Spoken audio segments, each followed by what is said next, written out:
Hello बच्चों, कैसे हो आप। मेरा नाम है अभिषेक कानुड़िया और आपका स्वागत है हमारे प्यारे से चैनल संदीप कोचिंग क्लासेस पर। बच्चों, आज हम शुरू करने जा रहे हैं इलेक्ट्रिसिटी चैप्टर का सेकंड लेक्चर।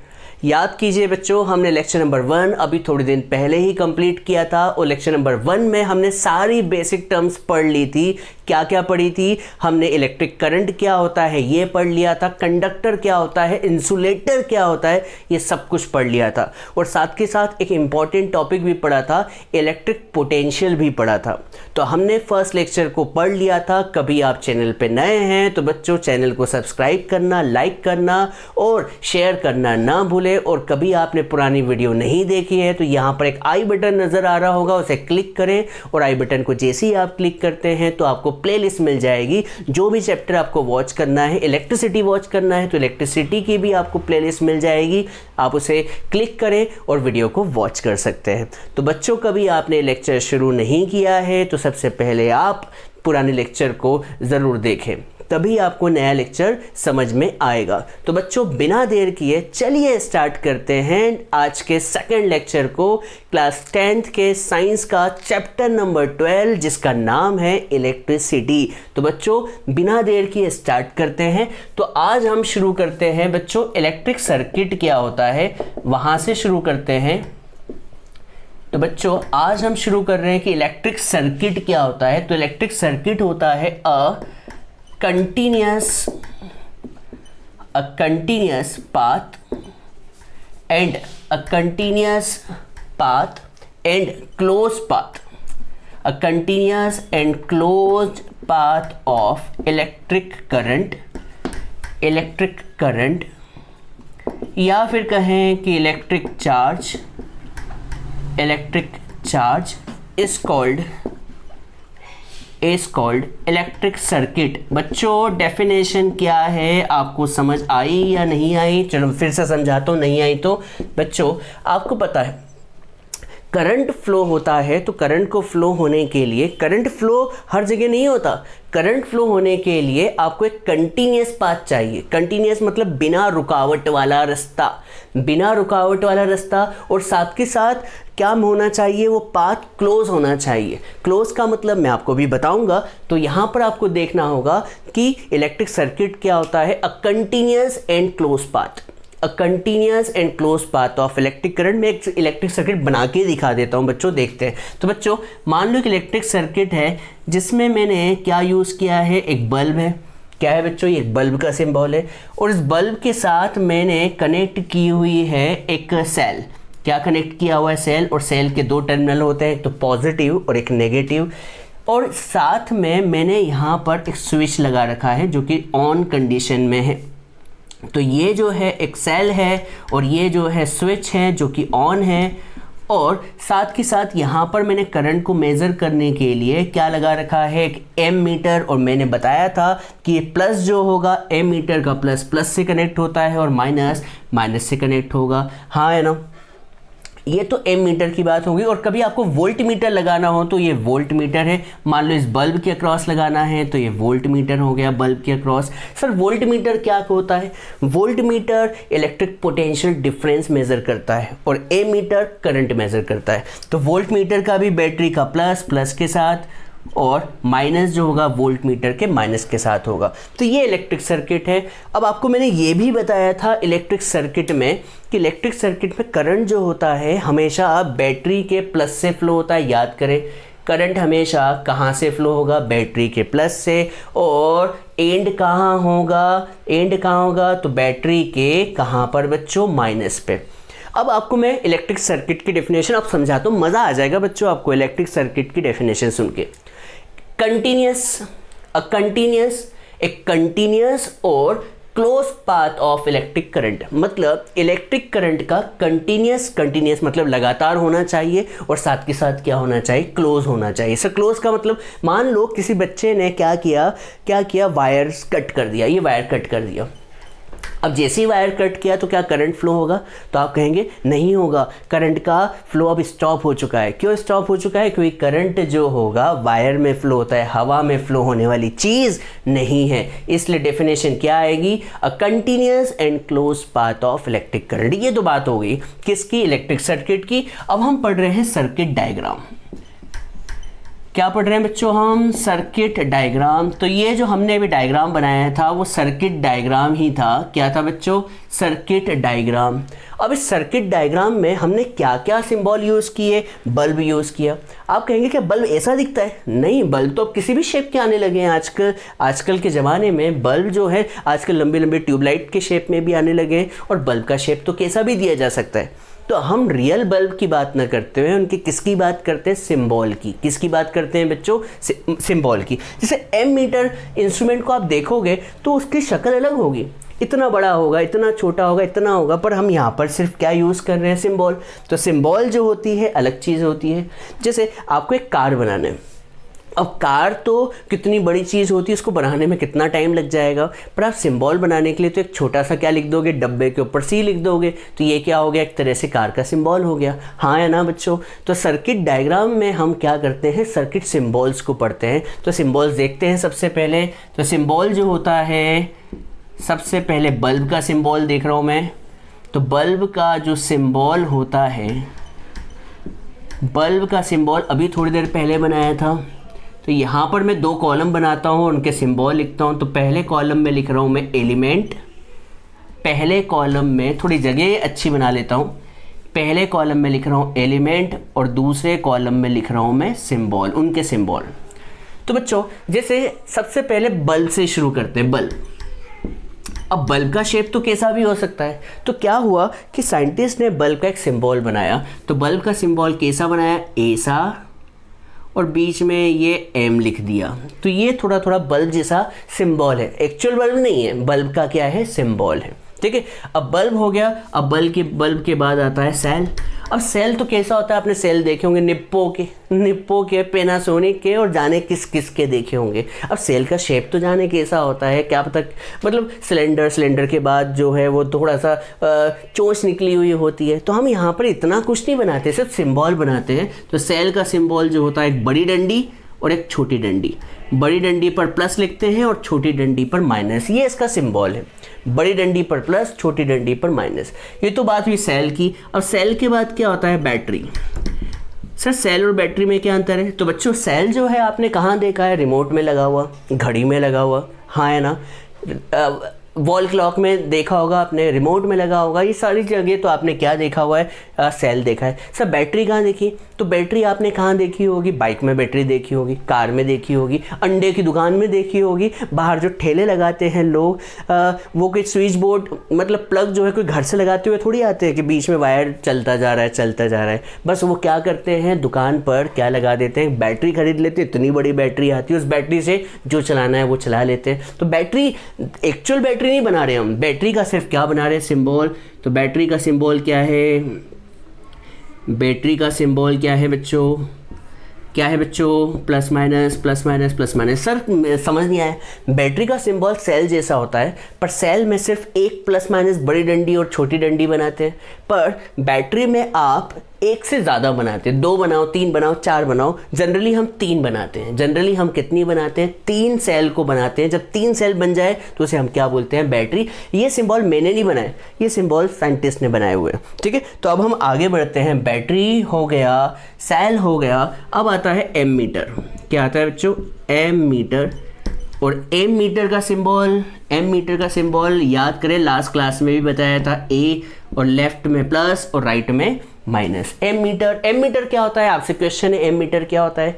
एम मीटर एक ऐसा इंस्ट्रूमेंट होता है जो इलेक्ट्रिक करंट को मेज़र करता है। याद करें पिछली बार कितनी बात कही थी, थर्मामीटर टेम्परेचर मेज़र करता है, ओडोमीटर डिस्टेंस मेज़र करता है, वोल्टमीटर स्पीडोमीटर स्पीड मेज़र करता है, एम मीटर करंट मेज़र करता है। एम मीटर के बाद नया नाम क्या आएगा मेरे प्यारे प्यारे बच्चों?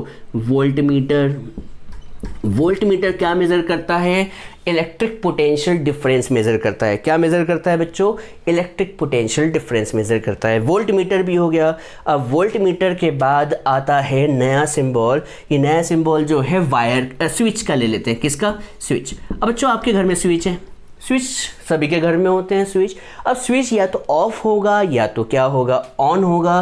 तो जब स्विच क्या हो? ऑफ हो, तो ऑफ स्विच का सिंबल जो होता है ये होता है ये ऑफ स्विच होता है। दो ब्रैकेट बना देते हैं और ब्रैकेट के अंदर खाली जगह रहती है। जब खाली जगह हो तो इसे क्या बोलते हैं? Off switch. देखिए यहाँ पर ये स्विच बताए ऑफ है या ऑन है, तो आपको पता चल गया होगा कि ऑफ स्विच में अंदर कुछ भी नहीं लिखते हैं गोले के अंदर, और ऑन स्विच में इसके अंदर क्या बना देते हैं? डॉट बना देते हैं। क्या बना देते हैं? ब्रैकेट के अंदर डॉट बना देते हैं। ये हो गया ऑन स्विच।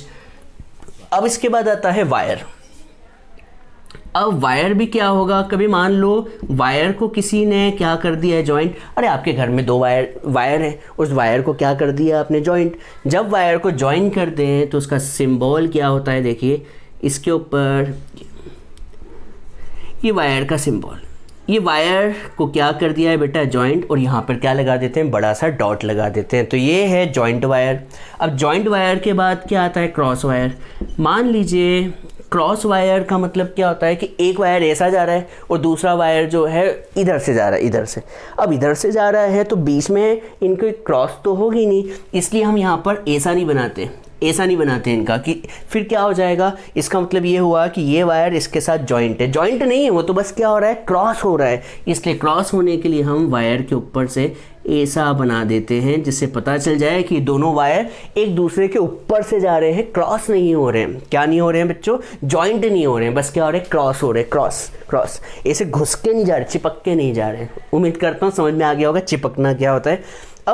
अब नया सिंबल आता है किसका? रेजिस्टेंस का। सर ये क्या चीज़ है?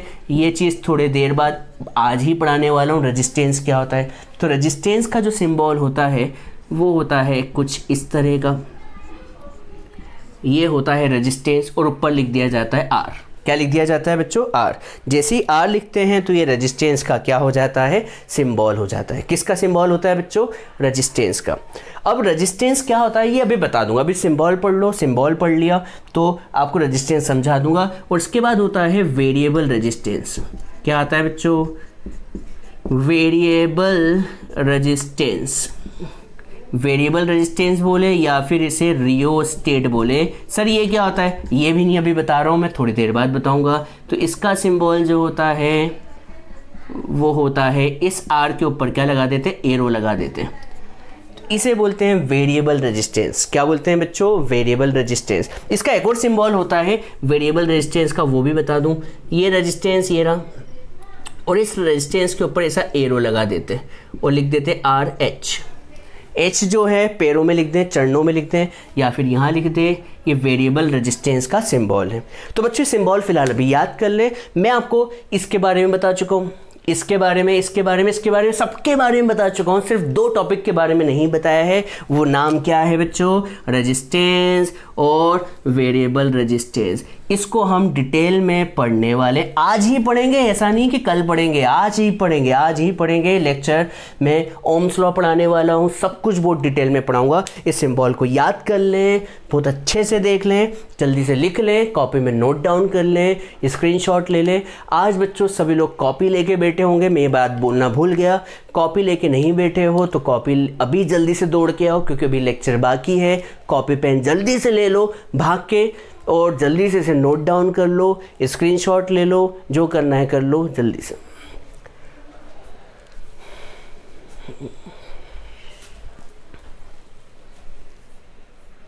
चलिए बच्चों, अब हम बिना देर किए स्टार्ट करते हैं इस चैप्टर का सबसे इम्पॉर्टेंट टॉपिक। आपको नाम याद भी होगा, क्या आप गेस कर सकते हैं वो नाम क्या होने वाला है? तो बच्चों चैप्टर का सबसे मोस्ट इम्पॉर्टेंट टॉपिक शुरू होने वाला है। नाम है ओम्स लॉ। Ohm's law. कौन सा लॉ बेटा? Ohm's law. कौन सा लॉ? Ohm's law. अब तक आपने ये नाम सुन भी लिया होगा, आपके स्कूल में या कहीं और भी बुक्स में भी आपने नाम देख लिया होगा, क्योंकि चैप्टर का सबसे इम्पॉर्टेंट टॉपिक ही है ओम्स लॉ। तो चलिए हम बिना देर के स्टार्ट करते हैं सबसे इम्पॉर्टेंट टॉपिक को। तो बच्चों सबसे पहले हम स्टार्ट करते हैं ओम्स लॉ। अब बहुत से बच्चे जो नए हैं उन्हें ये नाम नहीं पता, तो मैं बताऊंगा, आज डिटेल में ओम्स लॉ पढ़ाऊंगा। ओम्स लॉ क्या कहता है ये सब कुछ बताऊंगा। तो सबसे पहले तो ये ओम कौन है? तो ओम जो है एक साइंटिस्ट है या फिर कहें फिजिसिस्ट है, क्रिस्टोफर ओम। इसका पूरा नाम क्या है बच्चों? क्रिस्टोफर ओम है। और क्रिस्टोफर ओम ने एक लॉ दिया। ये लॉ क्या बोलता है, ये लॉ क्या कहता है, इसका स्टेटमेंट ही लिख के बताता हूँ। तो इसका स्टेटमेंट ये है द करंट फ्लोइंग, स्टेटमेंट में लिख रहा हूँ द करंट फ्लोइंग, और मीनिंग भी समझाऊंगा, बिल्कुल डिटेल में पढ़ाऊंगा, डिटेल में, डरने की कोई बात नहीं है। The current flowing through a conductor, the current flowing through a conductor is directly proportional to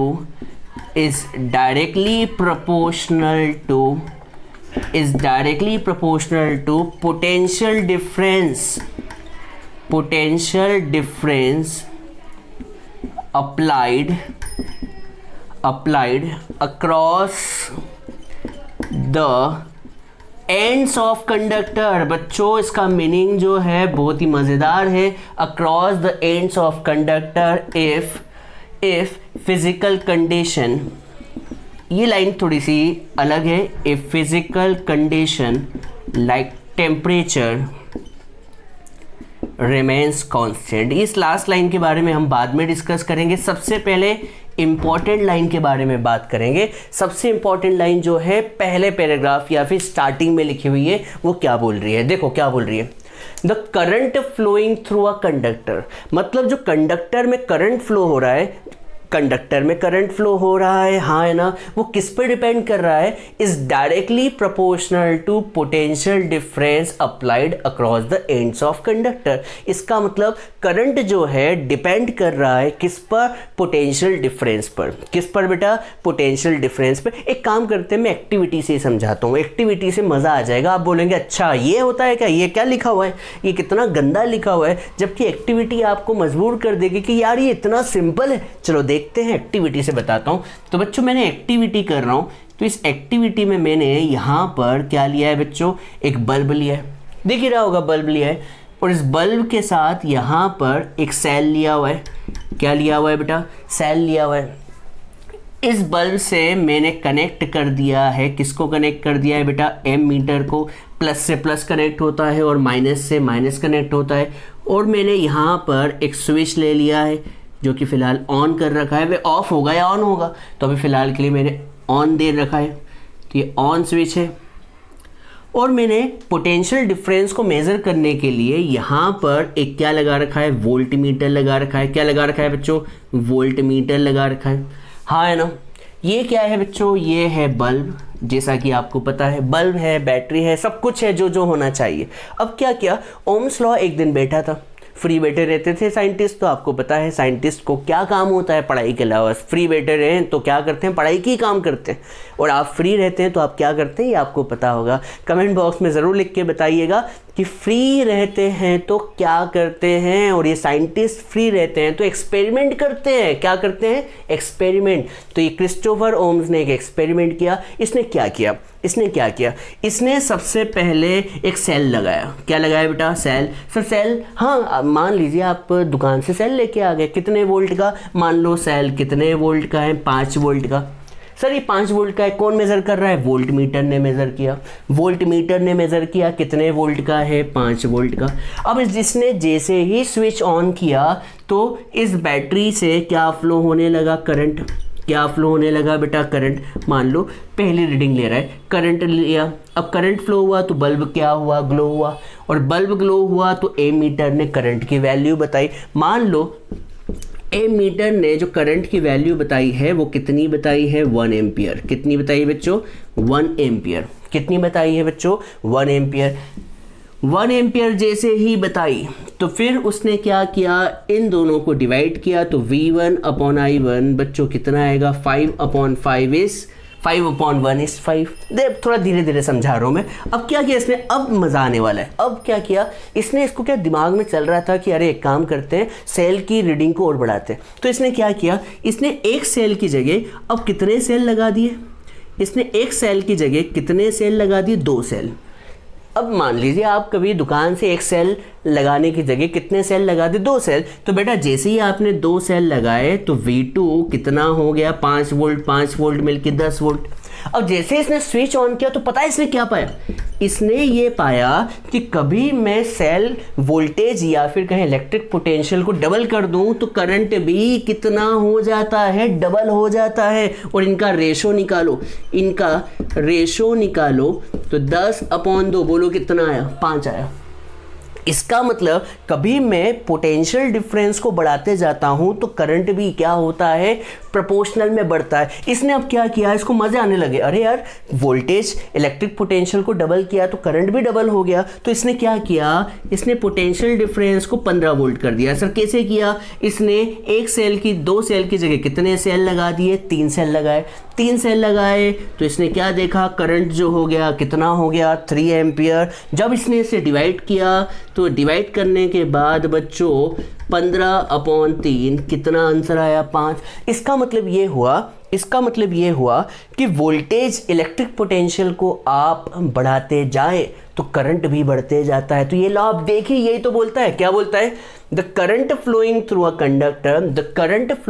conductor is directly proportional to किसके, potential difference applied across the end of conductor.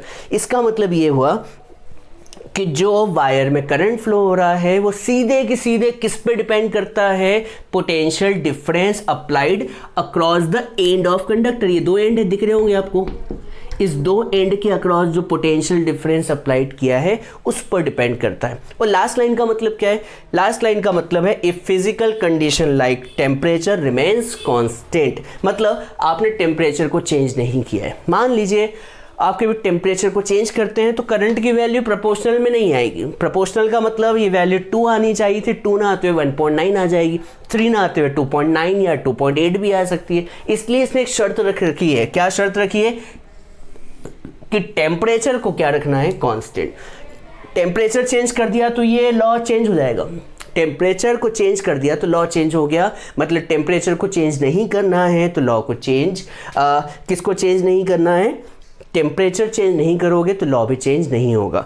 तो बच्चों अब इसका मैं मैथमेटिकल एक्सप्रेशन लिखता हूँ, तो that is potential difference जो होगा डायरेक्टली प्रोपोर्शनल होगा किसके, करंट के। सर V क्या होता है, पोटेंशियल डिफरेंस, और डायरेक्टली प्रोपोर्शनल किसके होगा, करंट के। प्रोपोर्शनल का साइन हटाया, अरे भाई प्रोपोर्शनल का क्या साइन हटाया तो एक कांस्टेंट आया जिसे हम क्या बोलते हैं, R।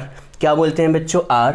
तो यहाँ पर इसे मैं V equals to R I बोलो, पर मुझे पसंद तो है ना आर आई की जगह क्या है, V equals to I R. मुझे आई आर बोलना बहुत पसंद है, आई आर बोलना, V इक्वल्स टू क्या बच्चों, आई आर। तो बच्चों ये तो मैंने समझाने के लिए बनाया था, आप इसको जल्दी से नोट डाउन कर लो, स्क्रीनशॉट ले लो, क्योंकि मुझे है ना इसके आगे लिखना है। तो जल्दी से आप इसको नोट डाउन कर लो, स्क्रीनशॉट ले लो, जल्दी से जो करना है कर लो, ठीक है बच्चों। लिख लिया, मैं मिटाने वाला हूँ, जल्दी से बिना रुके मैं मिटाने वाला हूँ। तो बच्चों जल्दी से इसे लिख ले। इसको नहीं मिटा दूंगा, ये तो मेन टॉपिक है, इसको नहीं मिटा दूंगा, पर इसको मैं जल्दी से मिटा दूंगा। जल्दी से इसे नोट डाउन करें बच्चों, जल्दी से नोट डाउन करें, जल्दी से नोट डाउन करें बिना देर किए। कर लिया होगा, कर लिया बच्चों नोट डाउन, ठीक है। मैं इसे रफ कर रहा हूँ, ये बस समझाने के लिए था, ये बस क्या था बच्चों, समझाने के लिए था।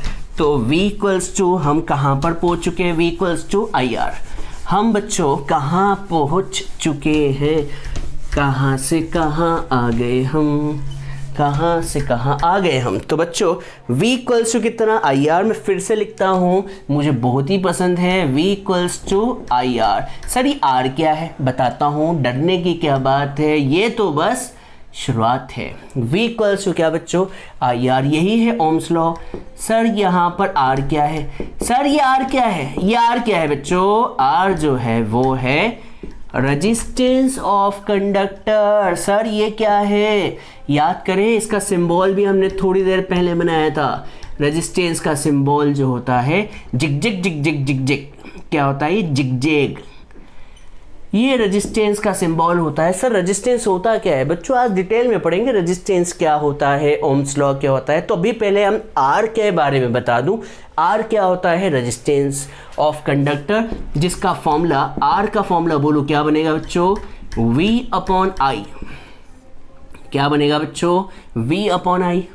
रेजिस्टेंस का फॉर्मूला क्या बनेगा बच्चों? V upon I. आया कि नहीं आया? अब बच्चों आपसे कोई बोले कि भैया ओम्स लॉ का ग्राफ बनाओ, आप कहेंगे अरे भाई ग्राफ कहाँ से आ गया, मैथ्स में आते हैं ग्राफ। बेटा ग्राफ तो हर जगह आते हैं। तो बच्चों ग्राफ क्या बनेगा?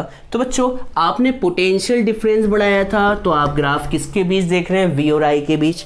आपने क्या देखा था? V को जैसे जैसे बढ़ा रहे थे I भी बढ़ रहा था। जब भी ऐसी चीज आए तो ग्राफ ऐसा ही बनता है, स्ट्रेट लाइन। क्या बनेगा बच्चों? Straight line. और स्ट्रेट लाइन ये R जो होगा ये क्या होगा?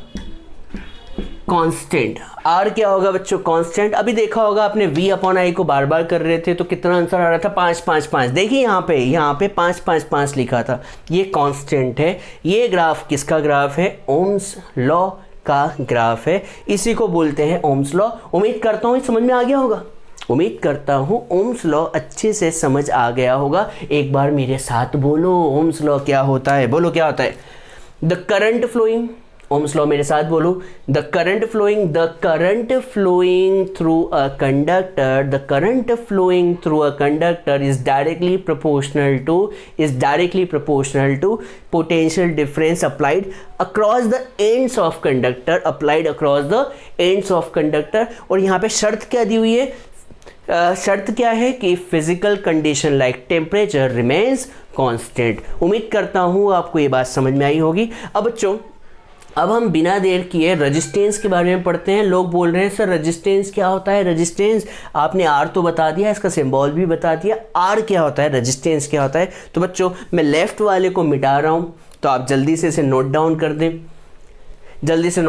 दें, मैं इसे रफ करने वाला हूँ। रेजिस्टेंस पढ़ा रहा हूँ, ठीक है, तो मैं इसे रफ कर रहा हूँ बच्चों, मैं इसे रफ कर रहा हूँ।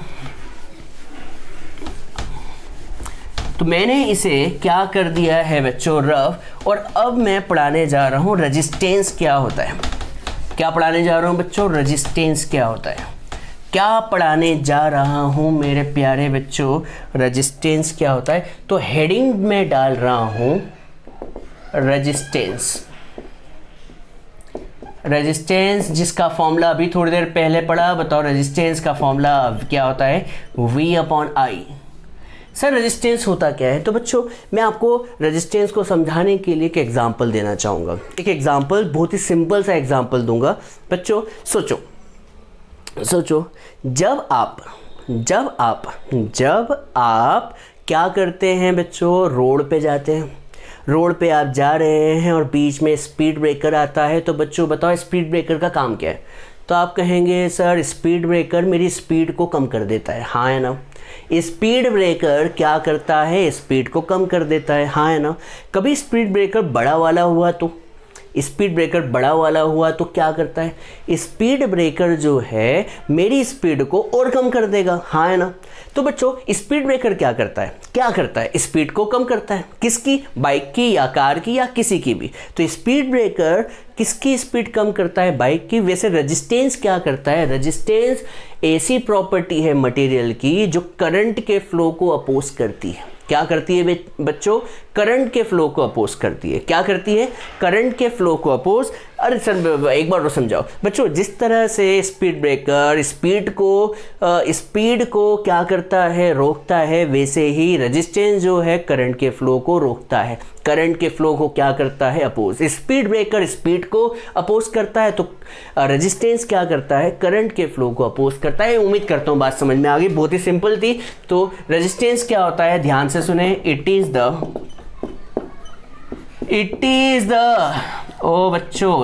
The property of material. Sir ये क्या, इसका मतलब क्या हुआ? बच्चों एक बात बताओ, इसका मतलब मैं बताता हूँ। बच्चों एक मिनट में पसीना पोंछ लूँ और बताता हूँ। तो बच्चों एक मिनट और रुकिएगा। तो बच्चों एक बार मैं बता दूं बच्चों, it is the property of material. इसका मतलब क्या है, ये मटेरियल की प्रॉपर्टी है। सर मतलब समझ नहीं आया बच्चों, रेजिस्टेंस को दिखने की चीज़ नहीं है। जैसे स्पीड ब्रेकर दिखता है, हाँ भैया वो रहा स्पीड ब्रेकर, धीरे चलाओ स्पीड ब्रेकर आ गया, नहीं तो स्पीड ब्रेकर की वजह से आदमी का एक्सीडेंट भी हो जाता है। तो बच्चों स्पीड ब्रेकर दिखने की चीज़ है पर रेजिस्टेंस दिखता नहीं है। वायर के अंदर तुम झाँकोगे, अरे रेजिस्टेंस कहाँ है, अरे बच्चों दिख नहीं रहा है, दिख नहीं रहा है, मुझे दिख नहीं रहा है, रेजिस्टेंस दिखेगा नहीं। क्योंकि रेजिस्टेंस जो है वो कौन सी प्रॉपर्टी होती है, अंदर की मटेरियल की प्रॉपर्टी होती है। जैसे आपसे मैं पूछूँ बच्चों, क्या आप दो बच्चे हैं, एक मोटा बच्चा है मोटा और एक बच्चा है दुबला बच्चा, अब बच्चों आप उनको देख के बता सकते हो कि कौन जल्दी बीमार हो जाएगा या फिर कौन देर से बीमार होगा? तो जवाब है नहीं, क्योंकि मोटे और दुबले से आप किसी को ये नहीं बता सकते हो कि ये बीमार हो जाएगा, जल्दी बीमार ये वाला होता है या ये, क्योंकि ये जो है अंदर की प्रॉपर्टी होती है, दिखने वाली प्रॉपर्टी नहीं। ऐसा नहीं कह सकते कि मोटा वाला जल्दी बीमार होगा या फिर दुबला वाला लेट बीमार होगा। यार बीमारी तो कभी भी आ सकती है, क्यों? क्योंकि वो तो डिपेंड किस पे करती है, किस पे करती है, इंटरनल प्रॉपर्टी पे। वैसे रेजिस्टेंस क्या है, मटेरियल की इंटरनल प्रॉपर्टी है। It is a property of material due to which ये विच है, which due to which it opposes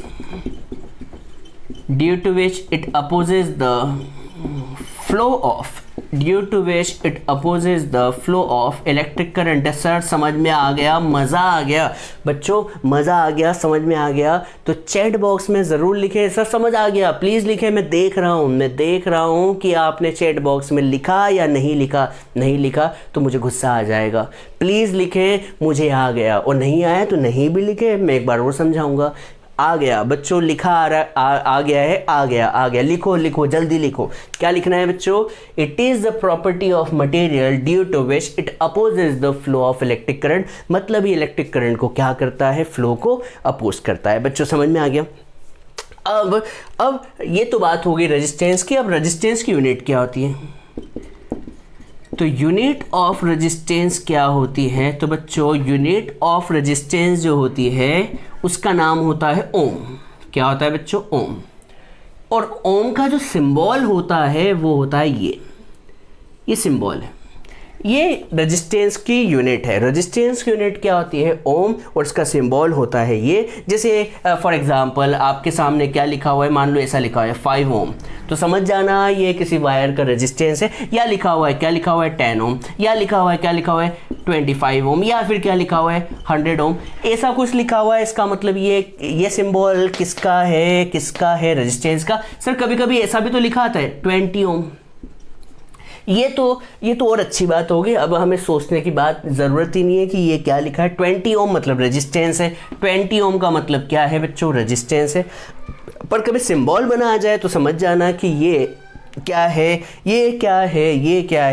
resistance की यूनिट होती है। ठीक है बच्चों? तो अब हम रेजिस्टेंस का फॉर्मूला भी देख चुके हैं, रेजिस्टेंस की यूनिट भी देख चुके हैं, और रेजिस्टेंस का सिंबल भी देख लिया है। अब हम ये ओम क्या होता है, 1 ओम क्या होता है, इसे पढ़ेंगे। तो बच्चों मैं डिफाइन कर रहा हूँ 1 ओम।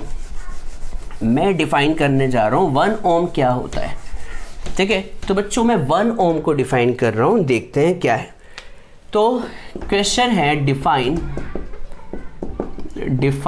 1 ओम, या फिर ऐसा भी आ सकता है define 1 Om.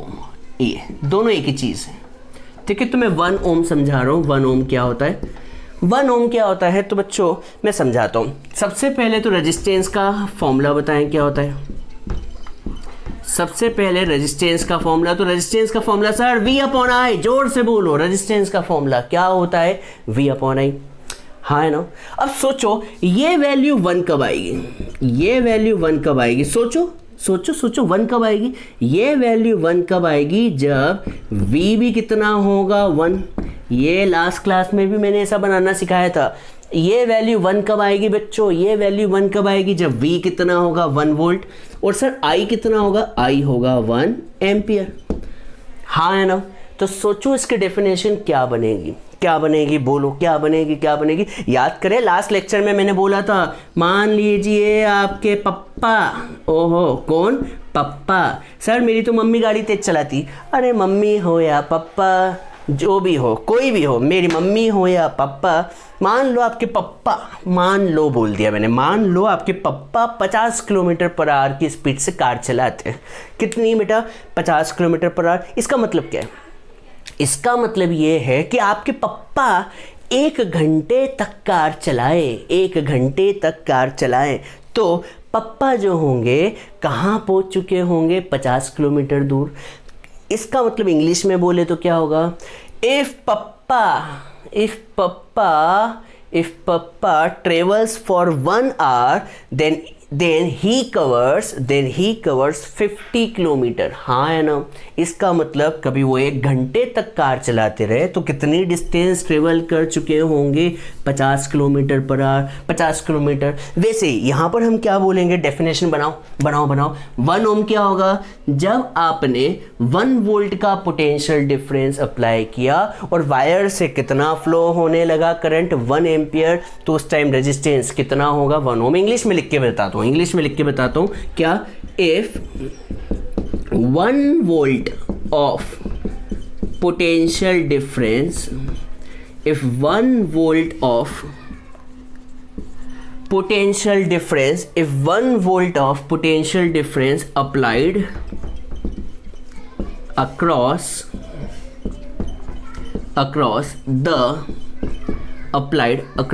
the ends of conductor, and if 1 ampere current flows through it, then resistance of conductor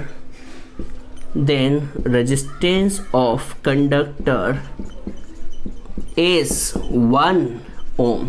sir बिल्कुल भी समझ नहीं आया, इंग्लिश तो हमारी पहले ही वीक है, समझ में आता ही नहीं क्या लिखा हुआ है। तो बच्चों इंग्लिश में क्या लिखा हुआ है एक बार बता देता हूँ। क्या लिखा हुआ है कि इफ़ देखो डायग्राम से समझाता हूँ, डायग्राम से समझाता हूँ। देखो डायग्राम से, तो बच्चों डायग्राम से समझाता हूँ कि ये कौन है, एम मीटर, और ये कौन है बच्चों, वोल्ट मीटर। ये पता होगा, है ना, दिख रहा होगा बच्चों, बल्ब है। बच्चों क्या हुआ, कभी आपने 1 वोल्ट का पोटेंशियल डिफरेंस अप्लाई किया और वायर से कितना करंट फ्लो होने लगा, 1 एम्पियर, तो हम कहेंगे इस वायर का जो रेजिस्टेंस है वो कितना है, 1 ओम। इंग्लिश में बोलते हैं, if 1 volt of potential difference applied across the ends of conductor and if 1 ampere of current flows through the conductor, then the resistance of conductor is कितना, 1 ओम। कितना बच्चों, 1 ओम। सर कभी हमें 10 ओम की डेफिनेशन लिखनी हो तो मान लो 1 ओम की जगह कितना हो, 1 ओम की जगह 10 ओम हो, तो मैं लिख नहीं रहा हूँ, 10 हो तो बच्चों बताओ 10 होगा तो V कितना होना चाहिए, 10, और करंट कितना होना चाहिए, 1। इसका मतलब क्या हुआ, if 10 volt of potential difference applied across the ends of conductor and 1 ampere of current flows through it, then the resistance is कितना, 10 ओम। इससे एक बात पता चली बच्चों, मतलब अभी आपने 1 वोल्ट अप्लाई किया और 1 एम्पियर फ्लो हो रहा था, अब 10 वोल्ट अप्लाई करने पर सिर्फ 1 ही एम्पियर करंट फ्लो हो रहा है। इसका मतलब रेजिस्टेंस बढ़ चुका है, और रेजिस्टेंस बढ़ चुका है, कितना हो चुका है, 10 ओम। इसका मतलब ये करंट के फ्लो को क्या कर रहा है, अपोज कर रहा है। क्या कर रहा है बच्चों, अपोज कर रहा है। तो उम्मीद करता हूँ आपको रेजिस्टेंस समझ में आ गया होगा। अब हम कुछ इसके क्या करने जा रहे हैं, न्यूमेरिकल्स करेंगे और इस लेक्चर को क्या करेंगे, कंप्लीट करेंगे। तो जल्दी से आप इसे लिख ले, स्क्रीनशॉट कर ले, जो करना है जल्दी से करें, ले लीजिए।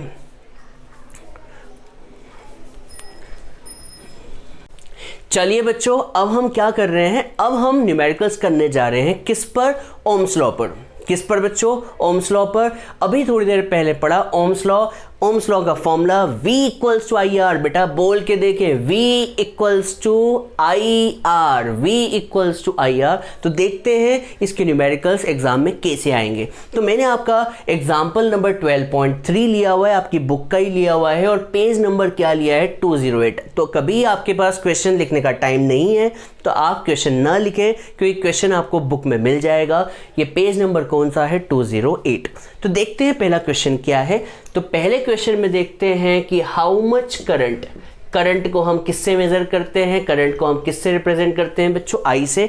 तो करंट को हम लिखने वाले हैं, क्या लिखने वाले हैं, आई।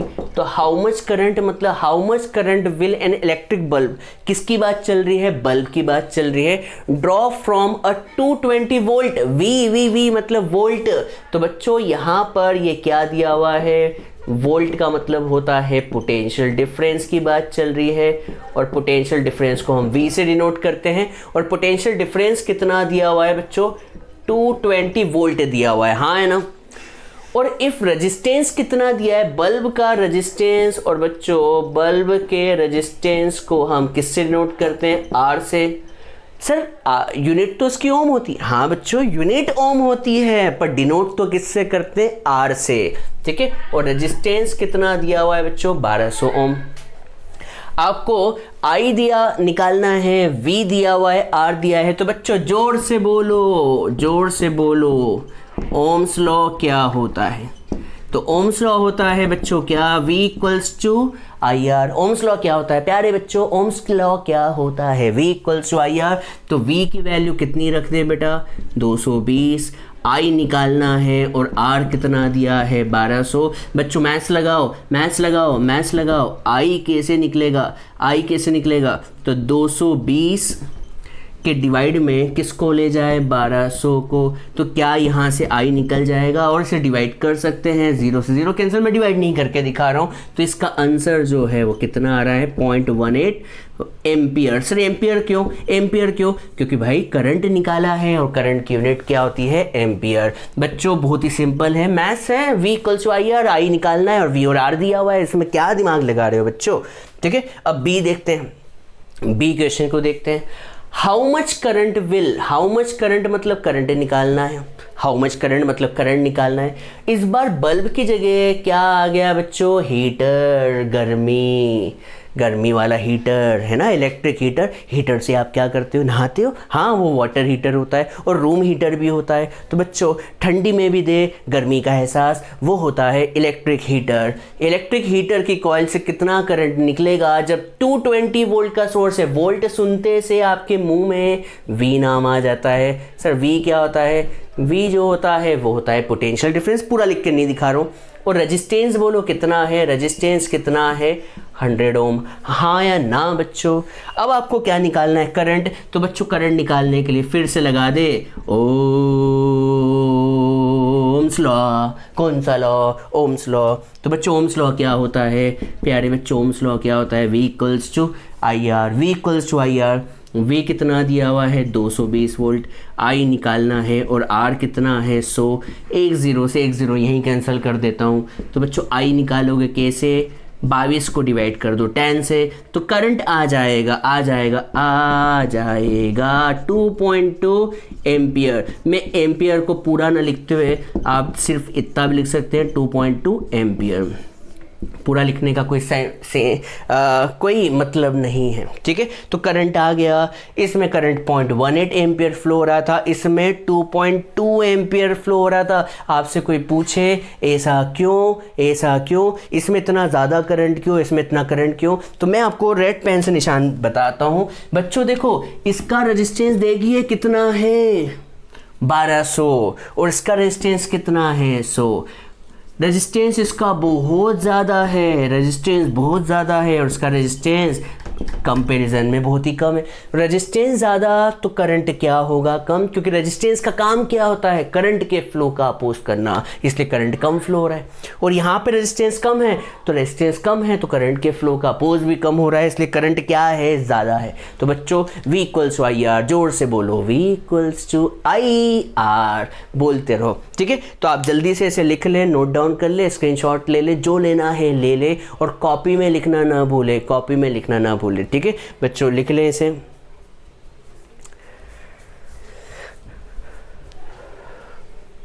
चलिए बच्चों, अब हम करने जा रहे हैं ओम्स लॉ का सेकंड न्यूमेरिकल। कौन सा बच्चों? सेकंड न्यूमेरिकल करने जा रहे हैं। और मैंने ये न्यूमेरिकल आपकी एनसीईआरटी बुक का ही लिया है, एग्जाम्पल 12.4 पेज नंबर 208 पर आपको मिल जाएगा। तो आपको पूरा क्वेश्चन फिलहाल लिखने की ज़रूरत नहीं है। अभी ये समझे कि ये क्वेश्चन कैसे आते हैं और न्यूमेरिकल्स कैसे सॉल्व करते हैं। तो पहला क्वेश्चन देखते हैं, एग्जाम्पल 12.4 देखते हैं क्या दिया है। The potential difference between the terminals of electric heater is 60 volt। मैं आपको एक काम करता हूँ, एक डायग्राम से समझाता हूँ। तो बच्चों ये जो है एक इलेक्ट्रिक हीटर है। क्या है बच्चों? इलेक्ट्रिक हीटर है। दिख रहा होगा आपको, डायग्राम से ज़्यादा अच्छे समझ में आता है। तो ये एक इलेक्ट्रिक हीटर, एक्चुअल डायग्राम तो बनाऊंगा नहीं मैं। तो एक इलेक्ट्रिक हीटर है, तो इलेक्ट्रिक हीटर के the potential difference between the terminal of electric heater, मतलब इलेक्ट्रिक हीटर के अक्रॉस पोटेंशियल डिफरेंस कितना अप्लाई किया गया है बच्चों? कितना अप्लाई किया गया है? 60 वोल्ट। 60 वोल्ट। तो ये जो है 60 वोल्ट आपको दिया हुआ है। और when it draws a current of 4 ampere, मतलब यहां पर आपको करंट भी दिया हुआ है। कितना? 4 एम्पियर। करंट भी कितना दिया है बच्चों? 4 एम्पियर। तो बच्चों आपसे कोई पूछे, ये आपको पोटेंशियल डिफरेंस दिया है जिसे हम V से डिनोट करते हैं, ये आपको पता होगा। तो I भी दिया है, V भी दिया है। बच्चों I दिया है, V दिया है, तो क्या आप इस इलेक्ट्रिक हीटर का रेजिस्टेंस निकाल सकते हैं? बोलो हाँ या ना? बिल्कुल निकाल सकते हैं। तो सर कैसे निकाले, हमें तो पता ही नहीं। तो बच्चों नहीं पता तो ओम्स लॉ लगाए। कौन सा लॉ लगाए? ओम्स लॉ लगाए। ओम्स लॉ क्या होता है प्यारे बच्चों? V equals to IR। हाँ है ना? V कितना दिया है बच्चों? 60 वोल्ट। I कितना दिया हुआ है? 4 एम्पियर। और आपको क्या निकालना है? रेजिस्टेंस। सर बोला है क्या? नहीं बोला, पर मैं समझाऊंगा। तो रेजिस्टेंस कैसे निकालेंगे बच्चों? रेजिस्टेंस निकालेंगे 60/4, 4 1 जा 4 और ये 15, तो रेजिस्टेंस कितना आ गया बच्चों? 15 ओम। ओम सिंबल है।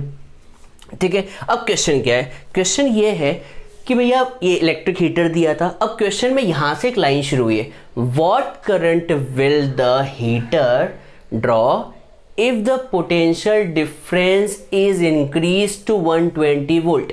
मतलब अब पूछा है कि भैया उस इलेक्ट्रिक हीटर से कितना करंट फ्लो होगा।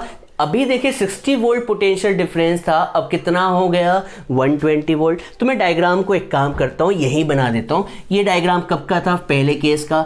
और सेकंड केस में आपने इलेक्ट्रिक हीटर लिया है। हाँ है ना? Electric heater. और इस बार इसका पोटेंशियल डिफरेंस बोलो 60 वोल्ट से कितना हो गया? 120 वोल्ट। तो आपसे पूछा है इस बार इसमें कितना करंट फ्लो होगा। तो बच्चों ओम्स लॉ लगा देते हैं।